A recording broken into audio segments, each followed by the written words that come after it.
Apostle Paul Chiwenga achinyomba ed Zanupf team yese varakasha achiti mungachemere 5 years ko 43 years dzamapinda pachigaro ichi chamatitirai vanhu veZanupf titirai musha. Hi guys, welcome to Zim Celebrity TV. If you are new to this channel, please subscribe, but if you are a returning subscriber, welcome back. Tirai munzwe Chiwenga achitaura zvakaoma guys. Mnangagwa is 43 years of record of failure. Why should people promise, trust him with new 5 years, a new 5-year term? What is he going to change in 5 years that he didn't change in the past 43 years? Why can't he go to parliament to answer questions from opposition members? What kind of a leader is he? What kind of democracy is that? People put you into office, and then from the day you are put into office, you don't want to answer questions from those people. You come back to them asking for a new re-election. What kind of leadership is that? Why are African presidents afraid to be questioned by the parliament? Why? And why do we give them room to spend 5 years unquestionable leadership? 5 years of unchecked leadership. Why do we do that?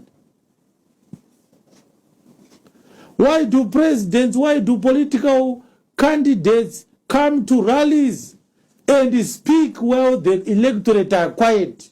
When they finish speaking, they end the rally. Why don't they give those electorate a chance to ask them questions? You said you are going to build spaghetti roads. How much money do we need to build spaghetti roads? If you don't know how much money we need, why are you making a promise on a budget that is not yet known? Mudavaka spaghetti road, mariacho imari, atizive. Saka amutoziva kuti mari, saka muchaiwana kupi kana musikazoti mari. Show us proof. Tuda kuona feasibility study. Tuda kuona a project proposal. Tuda kuona ma estimates ema spaghetti roads amuda kuvaka. Tuda kuona kuti muri serious here. Kana pasina anything chakanyorwa pasi, kungotaura chete.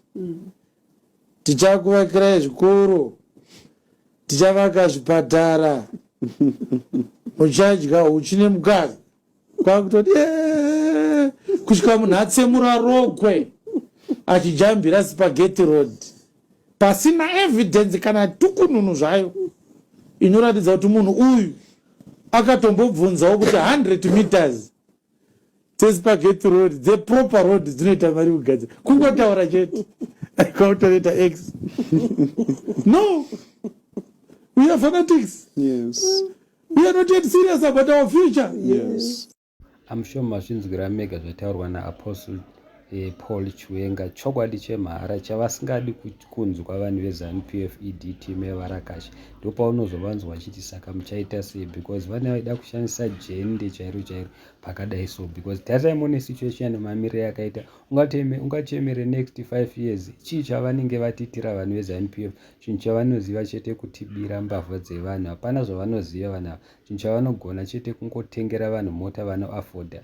They are doing nothing zviri serious muZimbabwe. Ine zvochema kuzhamba kuchemera next 5 years. Yeyi ndiyeyi 5 years yamuri kuda, because you failed kugadzira nyika yeZimbabwe. Thank you so much.